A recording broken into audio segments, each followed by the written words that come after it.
প্ৰতিদিন টাইমৰ বাতৰি সম্প্ৰচাৰ হোৱাৰ পাছত ওদালগুৰিৰ উত্তৰ বুকৰাঝাৰত উপস্থিত হয় স্বাস্থ্য বিভাগৰ দল। দৰঙৰ কৰ্কট চিকিৎসালয়ৰ দলটোৱে অঞ্চলটোত সজাগতা সৃষ্টিৰ বাবে গ্ৰহণ কৰে বিশেষ ব্যৱস্থা। বুকৰাঝাৰত দ্ৰুতগতিত কৰ্কট ৰোগীৰ সংখ্যা বৃদ্ধিৰ সন্দৰ্ভত বাতৰি সম্প্ৰচাৰ হৈছিল প্ৰতিদিন টাইমত।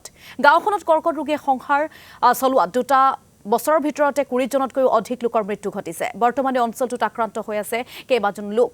স্বাস্থ্য বিভাগৰ দলটোৱে জনসাধাৰণৰ মাজত সজাগতা সৃষ্টিৰ বাবে ব্যৱস্থা গ্ৰহণ কৰিছে।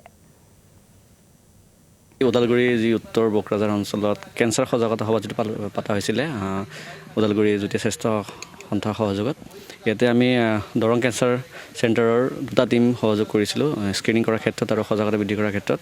আমি ৰিচেণ্টলি গম পাইছিলোঁ যে এইটো অঞ্চলত যথেষ্ট পৰিমাণে কেঞ্চাৰ বেমাৰী ধৰা পৰিছে বা ধৰা পৰা গৈছে সংবাদ মাধ্যমৰ জৰিয়তে, আৰু আমাৰ কেঞ্চাৰ হস্পিটেলত আমি বহুতখিনি বেমাৰী এইটো অঞ্চলৰ পৰা পাইছিলোঁ। গতিকে আমি যুটীয়াভাৱে ইয়াত এখন কেঞ্চাৰ স্ক্ৰিনিং সভা আয়োজন কৰিছিলোঁ আৰু ইয়াতে সহযোগিতা আগবঢ়াইছিলোঁ। আজি যথেষ্টখিনি মানুহ আহিছে স্বাস্থ্য বিভাগৰ পৰা, দৰং ডিষ্ট্ৰিক্টৰ তথা ওদালগুৰি ডিষ্ট্ৰিক্টৰ, আৰু আমি বিশেষকৈ যিবিলাক কেঞ্চাৰ আমি মানে সহজতে ধৰিব পাৰোঁ, নন কমিউনিকেবল ডিজিজ যিটো কেঞ্চাৰ যিটো আণ্ডাৰত আহে, ধৰি লওক মুখৰ কেঞ্চাৰ, ডিঙিৰ কেঞ্চাৰ বা স্তন কেঞ্চাৰ, চাৰ্ভাইকেল কেঞ্চাৰ, সেইবিলাকৰ ওপৰত সেইবিলাকৰ লক্ষণ, সেইবিলাকৰ কি কি কাৰণত হ'ব পাৰে সেই বিষয়ে আমি ইয়াতে বিতংভাৱে আলোচনা কৰিছোঁ আৰু মানুহখিনিক স্ক্ৰিনিং কৰা হৈ আছে। কিমানমান ৰোগী ইয়াতে আপোনালোকৰ হিচাপত তথ্যত ওলাইছে? আমাৰ হিচাপত এৰাউণ্ড 7-8জনমান বেমাৰী আমি ইতিমধ্যে ট্ৰিটমেণ্ট কৰি আছোঁ আমাৰ দৰং চেণ্টাৰত।